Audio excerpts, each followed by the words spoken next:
teď opravdu pozor, máme tady herní novinku. Pojďme si zahrát unikátní hru od Moravských naftových dolů s názvem Milionový vrt. Proč milionový? Protože se v něm skrývá 10 milionů ve slevách na plyn v hodnotě 1000 nebo 3000 korun a 40 poukazů na víkendový zájezd na Moravu. Takže jdeme vrtat. Směr pohybu vrtáku ovládáme tlačítky tady vpravo dole. Doleva, dopředu, doprava. A už vrtáme. Ale pozor na krtka. Když do něj vrtákem najedu, ztratím 5 bodů. A naopak, některé překážky mi zase body přidají. Například, když podrbu golema. Stejně tak získávám 5 bodů za diamant,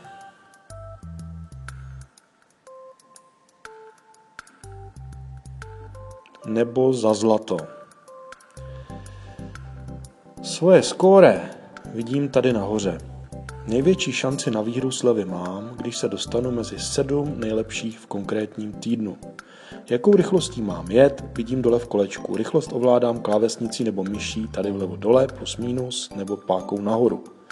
Rychlost vrtání musím přizpůsobit podzemní vrstvě, ve které právě vrtám.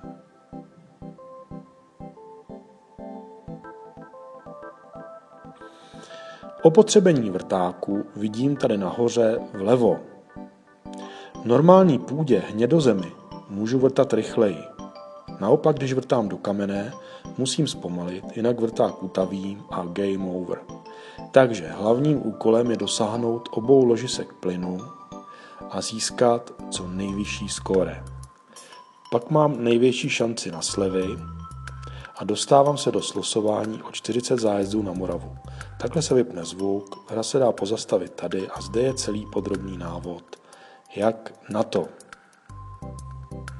Tak se nezdržujte a hrajte, ve hře je 10 milionů.